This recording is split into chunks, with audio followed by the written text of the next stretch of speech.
প্রিয় ভাইয়া ও আপুরা, গত ভিডিও ক্লাসে আমরা দেখে এসেছিলাম যে পরমাণুতে আমাদের যে ইলেকট্রনগুলো এগুলো শক্তি স্তরে কিভাবে বিন্যস্ত থাকে। আমরা এসপিডিএফ অরবিটালের মাধ্যমে এটা দেখে এসেছিলাম এবং আমরা জেনে এসেছিলাম যে অরবিটালে যে ইলেকট্রন সংখ্যা নির্ণয় সূত্রটা অর্থাৎ 2 × 12 + 1 এর যে সূত্রটা সেটা অনুযায়ী প্রতি অরবিটালে কয়টি ইলেকট্রন থাকছে কিংবা কোনো একটি শক্তি স্তরে মোট কতটি ইলেকট্রন থাকছে। আজকের ভিডিও ক্লাসে আমরা মূলত পরমাণুতে ইলেকট্রন বিন্যাসের নীতি নিয়ে আলোচনা করব। আমি তোমাদের সাথে রয়েছে আশিক শাহ। চলো শুরু করা যাক। আমি গত ভিডিও ক্লাসের শেষের দিকে একটা কথা বলছিলাম যে অরবিটালে ইলেকট্রন প্রবেশের যে নিয়মটা সেটা আসলে অরবিটালের সিরিয়ালের উপর ডিপেন্ড করে না, বরং ডিপেন্ড করে যে পরমাণুতে ইলেকট্রন প্রথমে সর্বনিম্ন শক্তির অরবিটালে প্রবেশ করবে এবং পরবর্তীতে ক্রমান্বয়ে উচ্চ শক্তির অরবিটালে প্রবেশ করবে। এবং এটা আফবাউ নীতি থেকে এসেছে। আফবাউ শব্দটা হচ্ছে একটা জার্মান শব্দ যার অর্থ হচ্ছে বিল্ডিং আপ। তার মানে পরমাণুতে তার যে অরবিটালগুলো রয়েছে সেখানে ইলেকট্রন কিভাবে ধীরে ধীরে প্রবেশ করে করে পরমাণুটাকে সুগঠিত করে বা পরমাণুটাকে বিল্ড করে, তাই তো। তাহলে এই নীতি অনুযায়ী আমরা যেহেতু প্রথমেই জানতে পারছি যে প্রথমে নিম্ন শক্তি বা সর্বনিম্ন শক্তির অরবিটালে ইলেকট্রন প্রবেশ করবে এবং পরে ক্রমান্বয়ে ধীরে ধীরে উচ্চ শক্তির অরবিটালে প্রবেশ করবে। তাহলে এই শক্তিটা নির্ধারণের জন্য আমাদের জানা লাগবে যে শক্তিটার হিসাব কিভাবে করা হচ্ছে। তো এই অরবিটালের মধ্যে কোনটি অরবিটালের শক্তি কম এবং কোনটি শক্তি বেশি তা নির্ভর করে এন এবং এল এর মানের উপরে। এন কি ছিল? এন ছিল প্রধান শক্তি স্তরের মান আর এল ছিল উপশক্তি স্তরের মান, তাই তো। এদের দুইজনের যোগফলের উপরে নির্ভর করে যে কোন অরবিটালের শক্তি কম আর কোন অরবিটালের শক্তি বেশি। যেই অরবিটালে n+l এর মানটা কম সেই অরবিটালের শক্তিটা হয় কম এবং সেই অরবিটালেই ইলেকট্রন প্রথমে প্রবেশ করে। আর যে অরবিটালের n+l এর মানটা কি বেশি হবে সেই অরবিটালের শক্তিটাও বেশি এবং সেই অরবিটালে ইলেকট্রন পরে প্রবেশ করবে। তাহলে তুমি গত ভিডিও ক্লাসে দেখে এসেছিলে যে এন এর মান এবং এল এর মান কিভাবে নির্ধারিত হয়। এখন যদি আমি তোমাকে একটা অরবিটালের নাম বলি তুমি কিন্তু খুব সহজেই তার এন এবং এল এর মানটা বের করে ফেলতে পারবে। যেমন উদাহরণস্বরূপ আমি যদি তোমাকে বলি যে আমাকে তুমি 4s যে অরবিটালটা এর শক্তির মানটা মানে এর n+l এর মানটা কত হবে সেটা তুমি বের করো। তাহলে আমি প্রথমেই এখানে 4 দেখতে পাচ্ছি। এই 4টা কোথা থেকে হতো? এটা হতো n এর মান থেকে। তাহলে n = 4। আর এসটা কই থেকে আসতো? এসটা আসতো এল এর মানের উপরে। এখন এল এর মান থেকে আমরা জানি এল এর মান যখন 0 তখন সেটা হয় এস অরবিটাল, তাই না? বা এল এর মান যখন 1 সেটা হয় পি অরবিটাল। এরকম ছিল ঘটনাটা। তো যেহেতু এটা হচ্ছে এস অরবিটাল তার মানে এখানে এল এর মানটা কত? এখানে এল এর মানটা হচ্ছে 0। এইভাবে খুব সহজেই তুমি কিন্তু কোনো একটা অরবিটালের নাম বলে দিলে এন এবং এল এর মানটা জানতে পারো, তাই তো। আবার যদি তোমাকে বলা হয় যে আমাকে 3d অরবিটালের জন্য এন এবং এল এর মানটা বের করে দাও, তাহলে এখান থেকে খুব সহজেই এন এর মানটা হচ্ছে কত? 3। আর ডি মানে কি? আমরা জানি যে এল এর মান যখন 2 হয় সেটা হয় ডি অরবিটাল। তার মানে এখানে এল এর মানটা কত? 2। তাহলে খুব সহজেই আমরা বের করে ফেললাম যে কোনো অরবিটালের নাম থেকেই আমরা বলতে পারি যে সেখানে এন কত সেখানে এল কত। এই জিনিসটা আমাদের খুব কাজে লাগবে।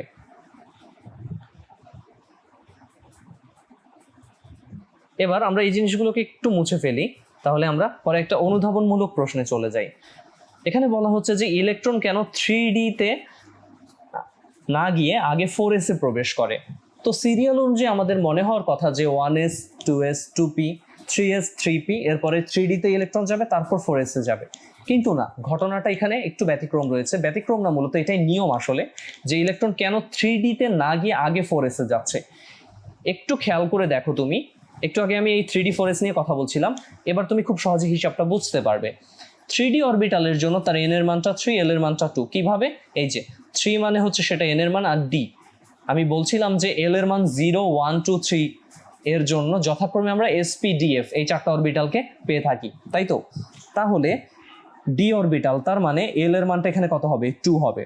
এখন n+l এর মানটা এখানে দাঁড়াচ্ছে কত? 3 + 2 = 5।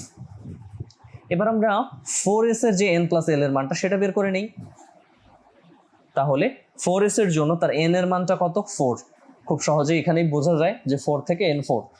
s মানে কত? l এর মানটা হচ্ছে 0। তাহলে n+l এর মানটা 4 + 0 = 4। তাহলে কোনটা বড়, 5 না 4? 5 বড়। তার মানে এই 5 বড় বিধায় 3D অরবিটালের শক্তিটা হচ্ছে বেশি আর 4s অরবিটালের শক্তিটা হচ্ছে কম। আর যেহেতু 4s অরবিটালের শক্তিটা কম, তার মানে ইলেকট্রন কোথায় আগে প্রবেশ করবে? ইলেকট্রন আগে 4s অরবিটালে প্রবেশ করবে এবং এরপরে সে ধীরে ধীরে, মানে আরো যদি ইলেকট্রন থাকে তারপরে সে 3d অরবিটালে প্রবেশ করবে। তাহলে এটাই ছিল আউফবাউ নীতি, যে নীতি অনুযায়ী আমরা এই দুটো, এই যে বক্স করা যে রো দুটো রয়েছে সেখানে আমরা জানলাম, এবং সেটা অনুযায়ী আমরা একটা অনুধাবনমূলক প্রশ্নও দেখে ফেললাম। এবার এই উদাহরণটাতে বা এই অনুধাবনমূলক প্রশ্নটাতে এন এবং এল এর মানের সমষ্টিতে একবার 5 একবার 4 এসেছে, তার মানে দুটো ভিন্ন মান, একটা ছোট মান একটা বড় মান। যদি কোনো সময় একই মান চলে আসে এন প্লাস এল এর, সেক্ষেত্রে কি হবে ভাইয়া? সেটাও কি সম্ভব? হ্যাঁ, সেটাও সম্ভব। তাহলে খেয়াল করো যে যদি দুটি অরবিটালে এন প্লাস এল এর মানটা সমান হয়, তখন যে অরবিটালে এন এর মানটা কম হবে সেই অরবিটালই হবে কম শক্তি সম্পন্ন এবং সেখানে আগে ইলেকট্রন প্রবেশ করবে। ঠিক আছে? আর যদি এন প্লাস এল এর মান সমান অবস্থায় অরবিটালের এন এর মানটা বেশি হয়, তাহলে সেই অরবিটালের শক্তি বেশি, সেখানে ইলেকট্রন পরে যাবে। তাহলে আমরা দুইটা নীতিতে গেলাম, একটা হচ্ছে এন প্লাস এল এর মানের দিকে তাকাবো এবং দেখবো যে কোনটা ছোট কোনটা বড়। তখন ছোট বড় মান পেলে আমরা কি সহজেই এন প্লাস এল এর সমষ্টি থেকে নির্ধারণ করতে পারবো যে কোনটা কম শক্তি সম্পন্ন অরবিটাল, কোনটা বেশি। কিন্তু যদি এন প্লাস এল এর মানটা সমান দেখি, তখন এন এর মানকে আমরা প্রায়োরিটি দিব, দেখবো যে এন এর মান কোনটাতে কম সেখানে ইলেকট্রন আগে যাবে, কারণ সেটা কম শক্তি সম্পন্ন, আর এন এর মান বেশি হলে সেখানে শক্তিটা বেশি। তাহলে আরেকটা অনুধাবনমূলক প্রশ্ন দেখি। আগে আমরা 3d আর 4s নিয়ে তুলনা করেছিলাম, এবার 4p এবং 3d নিয়ে তুলনা করছি। আর প্রশ্নটা হচ্ছে ইলেকট্রন কেন 4p তে না গিয়ে আগে 3d তে প্রবেশ করে? তাহলে আগের মতন হিসাবটা আমরা করে নিই। এখানে খেয়াল করো যে 3d এর ক্ষেত্রে n প্লাস এল এর হিসাবটা আগের মতনই, 3 + 2 = 5, একটু আগে যেটা দেখালাম। 4p এর হিসাবটা নতুন এখনকার জন্য। তাহলে 4p এর হিসাবে আমরা দেখতে পাচ্ছি যে 4, তার মানে n এর মানটা হচ্ছে 4, আর p অরবিটাল তার মানে l এর মানটা হচ্ছে 1, 4 + 1 = 5। তাহলে এটাও 5 এটাও 5। তার মানে তোমার সাময়িক দৃষ্টিতে মনে হতে পারে যে 3d আর 4p মনে হয় একই শক্তি সম্পন্ন অরবিটাল, কিন্তু না। তুমি এরপরে তাকাবে তাদের n এর মানের দিকে। 3d এর ক্ষেত্রে তার n এর মানটা 3, আর 4p এর ক্ষেত্রে তার n এর মানটা হচ্ছে 4। কোনটা ছোট? 3 ছোট। তার মানে 3d অরবিটাল কম শক্তি সম্পন্ন অরবিটাল, আর 4pটা কি বেশি শক্তি সম্পন্ন অরবিটাল। কখন আমি n এর মানের দিকে তাকাবো? যখন n প্লাস l এর মানটা সমান হবে পরপর দুটো অরবিটালে। তাহলে যেহেতু 3d অরবিটালে n এর মানটা কম, তাহলে এই অরবিটালের শক্তিও কম, এই অরবিটালে ইলেকট্রন প্রথমে প্রবেশ করবে। আর 4p তে n এর মানটা বেশি, তার মানে এর শক্তিটা 3d থেকে বেশি, এবং এই কারণেই ইলেকট্রন এখানে পরে প্রবেশ করবে। এটা আমরা খুব সহজেই বুঝে গেলাম। এবার তাহলে আমরা আরো দুইটা চার্ট দেখে নেই। এই দুটো চার্ট অনুযায়ী, এই চার্টটা তো একটু আগেই তুমি দেখে এসেছো, মানে গত ভিডিও ক্লাসে, এজন্য পরিচিত। এবং এই অনুযায়ী আমি যদি তোমাকে সবগুলো অরবিটাল, সবগুলো না, আমি এখানে মূলত 1s থেকে 4d পর্যন্ত দেখিয়েছি, যেখানে তাদের শক্তির মানগুলো আমি কি হিসেবে নির্ধারণ করলাম। এখানে শক্তির মানগুলো আমরা নির্ধারণ করলাম n প্লাস এল এর মান থেকে। তাহলে তুমি এখানে লিখে রাখতে পারো যে এখানে শক্তির মানটা নির্ধারিত হয়েছে n প্লাস এল থেকে, তাই তো? তাহলে এবার তুমি খেয়াল করে দেখবে যে আমরা যে একটু আগে 3d এবং 4s নিয়ে তুলনা করছিলাম, সেটা কেন করছিলাম, কিংবা 3d এর সাথে 4p কেন তুলনা করছিলাম। তাহলে তুমি স্বাভাবিকভাবে মনে করতে যে 1s 2s 2p 3s এরকম সিরিয়ালি ইলেকট্রন প্রবেশ করবে, কিন্তু না। খেয়াল করে দেখো 1s এ কেন আগে প্রবেশ করে, কারণ 1s এর n প্লাস এল এর মানটা কত? 1, আর 2s এ কত? 2, এই জন্য 1s এ আগে, 2s এ তারপরে। 2p তে কত? 3, তার মানে 2s এর পরে 2p তে, এরপরে 3s এও কত? ভ্যালুটা দেখো 3। তাহলে 2p আর 3s এর মধ্যে কোথায় আগে প্রবেশ করবে? দুইজনেরই n প্লাস এল এর মানটা হচ্ছে 3। এবার খেয়াল করবে তুমি n এর মানে, 2p তে n এর মানটা 2, আর 3s এ n এর মানটা হচ্ছে 3, তার মানে 2p কম শক্তি সম্পন্ন অরবিটাল এখানে আগে প্রবেশ করবে। এরপরে 3s এ করলো, আচ্ছা। তারপরে 3p তে চলে গেলাম, 3p এর n প্লাস এল এর ভ্যালুটা হচ্ছে 4, তার মানে 3s এর পরে 3p তে। এরপরে 3d তে প্রবেশ করবে। কেন? এখানে খেয়াল করে দেখো যে 3 + 2 5, এটা তোমার মনে হচ্ছে যে 3p এর পরে 3d, কিন্তু আসলে কি তাই? 4s এ যাও তো, 4s এ খেয়াল করো যে n প্লাস এল এর ভ্যালুটা 4, 3p তেও 4, 4s এও 4, কোথায় আগে যাবে? যেহেতু এখানে n এর মানটা ছোট 3, আর এখানে 4, তার মানে 3p তে আগে, তারপরে 4s এ, এরপরে আবার 3d তে আসবে।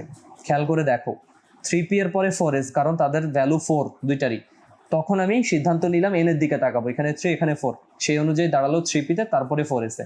কিন্তু 3d অরবিটালে n প্লাস l এর ভ্যালুটা কত 5, আর 4s এ ছিল 4, তার মানে এটা কি 4s এর চেয়েও বেশি শক্তিশালী, এই জন্য 4s এর পরে ইলেকট্রন 3d-তে প্রবেশ করে। ঠিক আছে, তারপরে 4p-তে, তারপরে বাকি অরবিটালগুলোতে। এখানে আমরা 4d পর্যন্ত দেখার চেষ্টা করেছি। তো এই গেল আমাদের হিসাব নিকাশের ধরনটা, যে কিভাবে কোনো একটা পরমাণুতে ইলেকট্রন বিন্যাসের যে আফবাউ নীতিটা, সেই নীতিটার মূল প্রতিপাদ্য বিষয় আমরা আশা করি বুঝতে পেরেছি। প্রথমে n প্লাস l এর ভ্যালু দিয়ে তুলনা করব, যদি সমান ভ্যালু চলে আসে সেক্ষেত্রে n এর ভ্যালু দিয়ে তুলনা করব। এবার এটা কিভাবে আমরা খুব সংক্ষেপে মনে রাখতে পারি? সংক্ষেপে মনে রাখার জন্য এই শক্তি ক্রমবিন্যাসটা, যে কোথায় শক্তি কম কোন অরবিটালে, কোথায় শক্তি বেশি, সেটা মনে রাখার খুব সুন্দর একটা সিস্টেম রয়েছে। সেটা আমি একটু এখানে দেখাচ্ছি তোমাদের কিভাবে এটা করবে। তোমরা এইভাবে লিখবে 1s, তারপরে তার ঠিক নিচে 2s, তার ডান পাশে 2p, এরপরে তার নিচ থেকে আবার 3s 3p 3d, আবার 4s 4p 4d 4f, অনুরূপভাবে বাকিগুলো আমি লিখে ফেললাম। এরপরে তীর চিহ্ন প্রবেশ করবে তুমি শক্তির ক্রমবিন্যাসটা বোঝার জন্য, এবং পরে তুমি মিলিয়ে দেখবে যে মিলছে কিনা। প্রথমে 1s এ, তারপরে 2s এ, তারপরে খেয়াল করো তো 2s এর পরে তীর প্রথমে কোথায় টাচ করেছে, 2p-তে নাকি আগে 3s এ? আগে 2p-তে, তারপরে 3s এ, তার মানে 1s 2s, এরপরে 2p, তারপরে 3s। এরপরে আবার তীর আসবে 3p 4s, এরপরে 3d 4p 5s, তারপরে 4d 5p 6s, এরপরে এইভাবে ইলেকট্রন এই শক্তি বিন্যাসটা ধারণ করে। তাহলে পরমাণুর অরবিটালের ক্রমবর্ধমান শক্তির রূপটা কিরকম হবে দেখো। প্রথমে 1s, আমরা বুঝলাম যে এই যে 1s এ ইলেকট্রন প্রবেশ করছে, এরপরে 2s এ, তারপরে 2p 3s, এই যে এরপরে কই যাবে, এরপরে 3p 4s এ যাবে, 3p-তে যাবে, তারপরে 4s এ যাবে, তারপরে যাবে 3d-তে, 4p-তে, 5s-এ, এই লাইন অনুযায়ী। ঠিক অনুরূপভাবে পরের গুলো 4d 5p 6s, তারপরে 4f 5d 6p 7s, এরপরে বাকিগুলো। তাহলে খেয়াল করে দেখো, তুমি যদি এরকম একটা জিনিস খাতায় ডান পাশে মানে রাফের জন্য বা রাফ হিসেবে এঁকে রাখতে পারো, তাহলে কি তোমার আর চিন্তা করতে হবে না যে তোমার ইলেকট্রন কোথায় প্রবেশ করছে, বা তোমাকে এইভাবে বারবার কি n প্লাস l বের করে করেও দেখতে হবে না যে কোথায় ইলেকট্রন কোথায় প্রবেশ করছে। কারণ আমরা একটু পরে যখন মৌলগুলোর ইলেকট্রন বিন্যাস নিয়ে আলোচনা করব, তখন তুমি খেয়াল করবে যে আমাদেরকে খুব সহজে এবং খুব দ্রুত এই জিনিসগুলা বের করতে হয়। তার মানে তুমি ইলেকট্রন প্রবেশের যে নীতিটা, সেটা অনুযায়ী যদি করতে চাও, তাহলে একটা পরমাণুর ইলেকট্রন বিন্যাস নিয়ে আলোচনা করতেই তোমার কি অনেক সময় কেটে যাবে। তাহলে চলো একটা উদাহরণ আমরা দেখে নিই মৌলের ইলেকট্রন বিন্যাসের। প্রথমে আমি এই জিনিসটা একটু সংক্ষেপে বলে রাখি, এটা যেহেতু আগের ক্লাসে বলা হয়নি। হ্যাঁ, এই সংক্রান্ত একটা টেবিল নিয়ে আমরা আলোচনা করেছিলাম, যেটা তোমাদের বইয়ে ছিল, যে এস অরবিটালে সর্বোচ্চ 2টি ইলেকট্রন হবে, পিতে 6টি, ডিতে 10টি, এফে 14টি। কিন্তু এটাকে প্রকাশ করা হবে কিভাবে ইলেকট্রন বিন্যাস করার সময়? এই যে দেখো, এটা পাওয়ার হিসেবে তুমি দিয়ে দিবে S2 P6 D10 F14, ঠিক আছে? ঠিক এইভাবে আমরা প্রকাশ করব ইলেকট্রন বিন্যাসের ক্ষেত্রে। তাহলে আমরা একটা উদাহরণ দেখে নেই। এটা আমি একটু ডান পাশে রাখলাম সুবিধার্থে। পটাশিয়াম, তাই তো, পটাশিয়ামের ক্ষেত্রে তার পারমাণবিক সংখ্যা হচ্ছে 19, তার মানে তার প্রোটন রয়েছে 19টি এবং ইলেকট্রনও রয়েছে 19টি। তার মানে টোটাল ইলেকট্রন কয়টা? 19টা, যেটা তোমাকে সাজাতে হবে 1s 2s 3s 3p এই ধরনের অরবিটালগুলোতে, তাই না? তাহলে 1s2, একটু আগেই বলছিলাম যে এস এ সর্বোচ্চ ইলেকট্রন 2টা, এবং সেটাকে প্রকাশ করা হবে কিভাবে? তার উপরে পাওয়ারের মতন করে, তাই না? তার উপরে যে ঘাত বা শক্তি, সেই অনুযায়ী তুমি প্রকাশ করবে এটাকে। তাহলে 1s2, প্রথম শক্তি স্তরে 2টা ইলেকট্রন প্রবেশ করলো। খেয়াল রাখবে, হিসাবটা রাখবে যে 19টা ইলেকট্রনের মধ্যে 2টা প্রবেশ করলো। এরপরে কোথায় যাবে? এরপরে 2s এ আসবে। 2s এর ইলেকট্রন সর্বোচ্চ ধারণ ক্ষমতা কয়টা? আমরা জানি যে কোনো এস অরবিটালেরই 2টা, তার মানে এরপরে হবে 2s2। এরপরে কোথায়? 2p-তে প্রবেশ করবে, তারপরে 3s এ। 2p-তে সর্বোচ্চ ইলেকট্রন ধারণ ক্ষমতা কয়টা? 6টা। তুমি খেয়াল করে দেখবে কিন্তু বারবার 2টা 2টা যোগ 6টা 10টা, 19টার মধ্যে 10টা হয়ে গেছে। ওকে, এরপরে বাকি রইল আরো 9টা ইলেকট্রন। এবার তুমি 3s এ যাও। 3s এও কি সর্বোচ্চ 2টা ধরতে পারে, তার মানে 12টা ইলেকট্রন আটলো। এবার তুমি কোথায় যাবে? 3p-তে, তার মানে আরো 6টা ইলেকট্রন প্রবেশ করলো। তাহলে টোটাল ইলেকট্রন কয়টা দাঁড়ালো আমাদের এখন পর্যন্ত? 18টা ইলেকট্রন। বাকি রইল কয়টা ইলেকট্রন? একটা ইলেকট্রন। এই একটা ইলেকট্রন কোথায় যাবে? 3p এর পরে কি 3d তে যাবে? না, তুমি খেয়াল করে দেখো 3p এর পরে ইলেকট্রন প্রবেশ করবে কোথায়? 4s এ। তার মানে এই একটা ইলেকট্রন কোথায় যাবে? 4s এ চলে যাবে। এবং এরকম পটাশিয়াম কিংবা ক্যালসিয়ামের ক্ষেত্রে তোমাকে এই জিনিসটা খেয়াল রাখতে হবে। ক্যালসিয়ামের ক্ষেত্রেও খেয়াল করো, 20টা ইলেকট্রন, 1s এ 2টা, 2s এও 2টা, এরপরে 2p কয়টা? 6টা, এরপরে 3s এ 2টা, এরপরে 3p তে কয়টা? 6টা। এবার তুমি একটা হিসাব করে নাও যে কয়টা ইলেকট্রন হলো। আসলে তুমি প্রতি ইলেকট্রন অরবিটালে প্রবেশ করার পরপরই একটা করে হিসাব করবে, যাতে বেশি ইলেকট্রন না হয়ে যায়। যেমন 2 2 6 10, 2 12 6 18টা ইলেকট্রন। বাকি রইল কয়টা ইলেকট্রন? 2টা ইলেকট্রন। তুমি কোথায় প্রবেশ করিয়েছো শেষ ইলেকট্রন? 3p তে। তার মানে 3p পর্যন্ত 18টা ইলেকট্রন ঢুকে গেছে। এবার কি তুমি বাকি 2টা ইলেকট্রন 3d তে দেবে? না, তুমি দিবে 4s এ, কারণ শক্তির ক্রমবিন্যাস এই অনুযায়ী তোমাকে অরবিটালে ইলেকট্রন প্রবেশ করাতে হবে। এবং সেই জন্যই এই যে 4s 2, খেয়াল করে দেখো। তাহলে এবার এটাকে যদি আমি একটু এখানে দেখাই তোমাকে, 1s এ কয়টা ইলেকট্রন? 2টা, 2s 2p মিলে কয়টা? 8টা ইলেকট্রন, 3s 3p মিলে কয়টা ইলেকট্রন? 8টা ইলেকট্রন, আর 4s এ কয়টা ইলেকট্রন? 2টা ইলেকট্রন। তার মানে শুধু অরবিট বা আমরা শক্তি স্তর অনুযায়ী এরকম একটা ইলেকট্রন বিন্যাস শিখে এসেছিলাম না, যে 2 8 8 2। তার মানে প্রথম শক্তি স্তরে 2টা, n এর মান যখন 1, দ্বিতীয় শক্তি স্তরে কয়টা? 2টা, সরি 8টা। তার মানে 10টা ইলেকট্রন হয়ে গেল। বাকি রইল কত? ক্যালসিয়ামের আরো 10টা। তো তখন মনে পড়ে তোমাদের, আমি তোমাদের দেখিয়েছিলাম যে তৃতীয় শক্তি স্তরে এবার আমি 3টা দিয়ে 8টা দিয়ে দেবো, আর চতুর্থ শক্তি স্তরে বাকি 2টা। তখন হয়তো তোমাদের অনেকের মানতে কষ্ট হচ্ছিল যে ভাইয়া এখানে তো বাকি রয়েছে 10টা ইলেকট্রন, আপনি একবারেই তো n = 3 তে দিতে পারতেন, কারণ n = 3 তে সর্বোচ্চ 18টা ধারণ করতে পারে। কিন্তু তখন আমি তোমাদের এই জবাবটা দেইনি, কারণ আমি বলেছিলাম যে আমরা যখন অরবিটাল পড়বো তখন এই জিনিসটা শিখবো, যে কেন আমি 3 নাম্বার শক্তি স্তরে 8টা ইলেকট্রন দিলাম আর 4-এ 2টা দিলাম। এখন তোমরা বুঝতে পারলে যে 3 নাম্বার শক্তি স্তরে 3s আর 3p তে ইলেকট্রন ঢোকার পরে 3d তে আর ঢুকতে পারে না, কারণ 4s এর শক্তি তার তুলনায় কম। এই জন্য 4s এ আগে ইলেকট্রন ঢুকে। ক্লিয়ার? আর 4s টার পজিশন কোথায়? 4s টার অবস্থান হচ্ছে 4 নাম্বার শক্তি স্তরে। এজন্যই আমাদেরকে এই 2টা ইলেকট্রনকে বা এই 2টা ইলেকট্রনকে কি চতুর্থ শক্তি স্তরে নিয়ে যেতে হয়।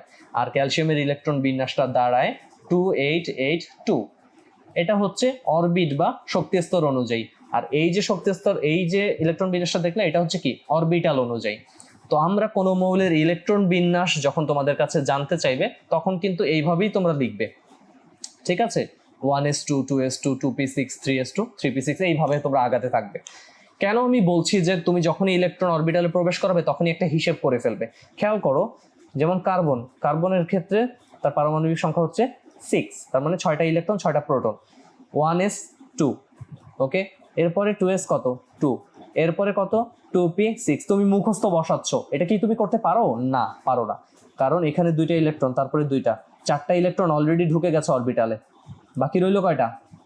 6 - 4 আর 2টা ইলেকট্রন। এখন তুমি যদি 2p তে তোমার যেই হিসাব নিকাশের তোমার যে ধরনটা, অলরেডি একটা প্যাটার্ন তোমাদের মধ্যে চলে এসেছে যে 1s2 2s2 2p6 তারপরে 3s2 এরকম, কিন্তু না, তোমাকে ইলেকট্রন হিসাব করতে হবে, বারবার করে দেখতে হবে যে তোমার বাকি থাকছে কতটুকু। যেহেতু 2টা ইলেকট্রন বাকি থাকছে, তুমি কি 2p তার 6টা লিখবে? এটা কি সঠিক হবে? না, এটা সঠিক হবে না। তাহলে কি সঠিক? 1s2, এরপরে 2s2, বাকি রইল কয়টা ইলেকট্রন? আর 2টা, তাহলে 2p2। সবসময় যে অরবিটাল ইলেকট্রন দ্বারা পূর্ণ হবে এমন কোনো কথা নেই, কারণ আমরা জানি যে p অরবিটালে সর্বোচ্চ 6টা ইলেকট্রন থাকতে পারে, কিন্তু এর কমও তো থাকতে পারে, কোনো ইলেকট্রন নাও থাকতে পারে, একটা ইলেকট্রন থাকতে পারে কিংবা 2টা থাকতে পারে, তাই তো? তার মানে আমরা খেয়াল করব হিসাব করে করে। আবার তোমাকে ধরো আমি ইলেকট্রন বিন্যাস করতে দিলাম, ঠিক আছে, সোডিয়ামের 11, এটা তুমি হোমওয়ার্ক করে রাখতে পারো। কিরকম? 1s2, এরপরে 2s2, এরপরে কোথায় প্রবেশ করবে? 2p6। কয়টা হলো? 10টা ইলেকট্রন কিন্তু হয়ে গেছে। খেয়াল করো, 2 2 6, 11টার মধ্যে 10টা গেলে বাকি থাকে কয়টা? একটা। তুমি জানো যে 3s এ সর্বোচ্চ 2টা ধরতে পারে, কিন্তু একটাও তো হতে পারে, এই যে সেই একটা। ক্লিয়ার? যেমন আমরা পটাশিয়ামের ক্ষেত্রে দেখে এসেছিলাম, খেয়াল করে দেখো, 4s এ কি একটা ইলেকট্রন প্রবেশ করেছে, আর 3d তে কি এখানে নেই কোনো ইলেকট্রন, 3d তে 0, কারণ আর ইলেকট্রনই নেই আমার। ক্লিয়ার? ক্যালসিয়ামের ক্ষেত্রেও তুমি খেয়াল করো যে 3s2 3p6 4s2, এরপরে তুমি 3d কিছু একটা দিতে, সরি তুমি 3D কিছু একটা দিতে, সেটা কত হতো? 0 হতো। কিন্তু নেই দেখে এখানে আমরা আর উল্লেখ করছি না তাদের অবস্থানটা। আশা করি তুমি আজকে বুঝতে পারলে যে পরমাণুতে বা কোনো একটা মৌলে ইলেকট্রন বিন্যাসটা কিভাবে sp-df অরবিটালের মাধ্যমে করা যায়। পরবর্তী ভিডিও ক্লাসে এরকম আরো কয়েকটা মৌলের ইলেকট্রন বিন্যাস আমরা দেখব এবং আমরা খুব ভালোভাবে একটা প্রস্তুতি গ্রহণ করব যে সবগুলো মৌল, আসলে সবগুলো তোমাদের লাগবে না, আপাতত তোমরা পারমাণবিক সংখ্যা 1 থেকে 30 পর্যন্ত, অর্থাৎ আমাদের হাইড্রোজেন থেকে জিঙ্ক পর্যন্ত যতগুলো মৌল রয়েছে সেগুলোই যদি তুমি করতে পারো সেটাই কিন্তু তোমার জন্য অনেক কিছু হবে। তো তাহলে আজকে তোমাদের হোমওয়ার্ক থাকলো তোমরা এই 30টি মৌলের, অর্থাৎ হাইড্রোজেন থেকে জিঙ্ক পর্যন্ত তাদের ইলেকট্রন বিন্যাসটা এরকম sp-df আকৃতিতে করবে, ঠিক আছে? আর পরবর্তী ভিডিও ক্লাসে তোমরা মিলিয়ে নেবে যে তোমরা কোথাও ভুল করলে কিনা। তাহলে পরবর্তী ভিডিও দেখার আমন্ত্রণ জানিয়ে আজকে এখানেই শেষ করছি। আল্লাহ হাফেজ।